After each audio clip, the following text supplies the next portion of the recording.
May mga nagtatanong sa atin ng mga Yamashita Treasure Hunter at ang tanong nila, Sir, may natagpuan kaming mga pyramid na mga sign, pyramid na mga bato sa ilalim. Ano nga ba ang kahulugan nito? Yan po ang ating sasagutin ngayon, kaya tutok po kayo, panoorin po ninyo hanggang sa matapos ang bidyong ito sapagkat isa-isahin natin kung ano ang mga ibig sabihin kapag nakakita tayo ng pyramid sa ilalim sa Yamashita Treasure Hunting. Calor plus plasma. Gamma factory.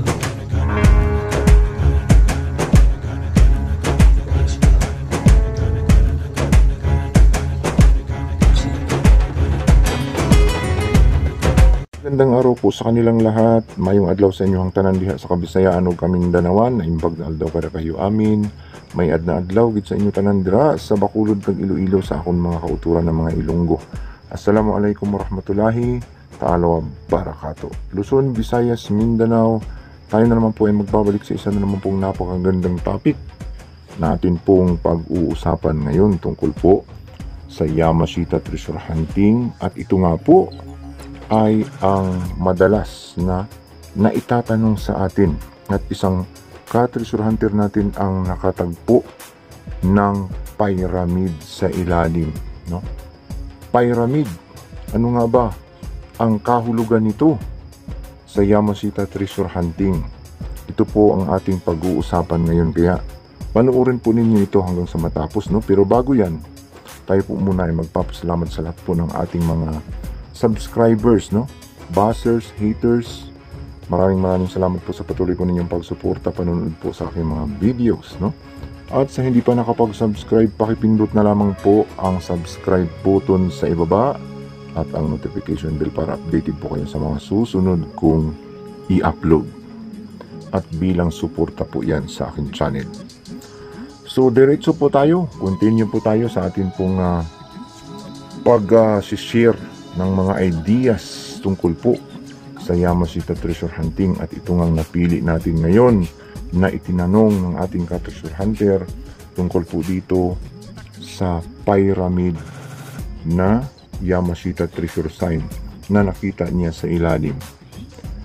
Ang pyramid ay isa po sa pinakamagandang sign at isa po sa napakalaking sikretong kayamanang itinago ng mga Japanese Imperial Army. Sa makatuwid, napakahalaga po ang sign na ito, marker na ito, pag pinag-usapan ang Yamashita Treasure Hunting. Ang pyramid ay may dalawang kahulugan. Una, ito po ay tinatawag na the Mountain Treasure, no? Deposit.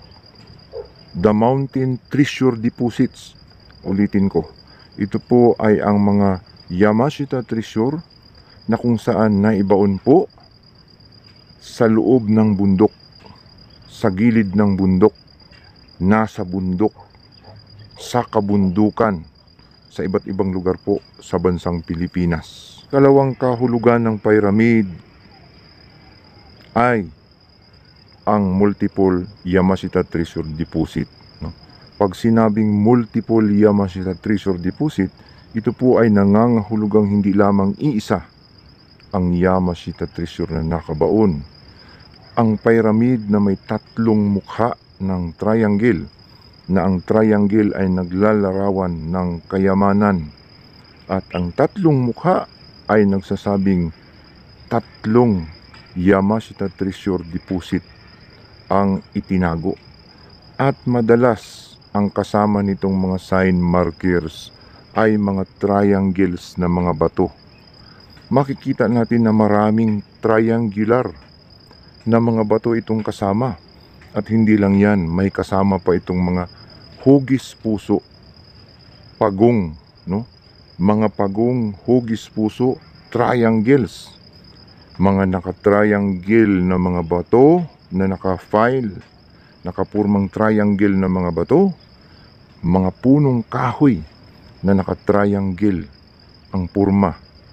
Ito po ang mga kasamang marker sign ng pyramid.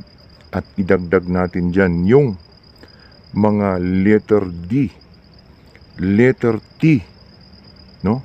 Bukod sa mga hugis puso triangle, kasama niya ang letter D, letter T, number 1 na mga sign, at mga triangulars na arrow ay marami tayong matatagpuan sa Yamashita Treasure Site. Nang ibig sabihin ay nakabaon ang Yamashita Treasure, ipinasok ang Yamashita Treasure sa loob ng bundok, no? Saan sa loob ng bundok, no? Madalas kapag letter D ang kasama, ito po ay nakatanil ng drift papasok sa bundok. At ang kanyang mga pintuan ay mga nakatriangle na mga bato at nakatriangle na mga punong kahoy. At hindi lang iisa yan. Sa buong bundok, sa makikita nating kabundukan na pinagtataguan ng may pyramid, ay may mga nakasit up dyan na mga batong malalaking nakatriangle at mga punong kahoy na nakatriangle. At madalas, triangles din ang makikita nating mga markers na nakaukit sa bato. Yan po ang marami ng natuklasan sa Yamashita Treasure hunting. At kabilang ako sa nakatuklas po ng mga ganyang klaseng sign ng Yamashita Treasure. So, yan po ang mga dalawang kahulugan ng pyramid na matatagpuan natin sa Yamashita Treasure. Pero yung katanungan ng ating ka-treasure hunter, kasi sa ilalim niya nakita, hidden treasure marker ito. Ano nga ba ang kahulugan nito? So ayon po sa ating analyze, no, ito po ay kapag nakabaon ay walang anumang meaning ito maliban doon sa dalawa na nagsasabi lamang na mayroong itinagong maraming kayamanan sa area. Positive sa Yamashita Treasures yung kanya pong hinuhukayan, at kailangan matagpuan niya ang iba pang mga kasama ng pyramid. At take note, ang pinakakasama ng pyramid ang dalawa, ang pagong at saka ang hugis puso. Ito po ang aking natuklasan na pinaka-guide ng pyramid. Yung hugis puso, pyramid, no, triangles, yan po ay mga guide na mayroong Yamashita Treasure sa lugar, positive. Pero ang kailangang matukoy niya ang mga arrow na hugis puso na nagtuturo doon po sa tunnel na daanan papasok doon po sa pinagtataguan ng Yamashita Treasure, no?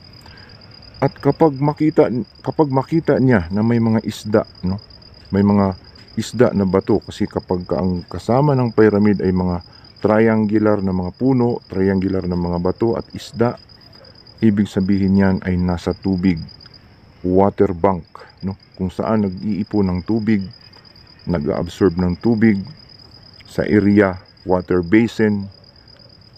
Mayroong tangki na ginawa ang mga Japanese Imperial Army doon na parang kuweba, no, na kung saan doon na itago ang Yamashita Treasure, no, treasure water bank, no, water bank treasures kapag may isda na kasama.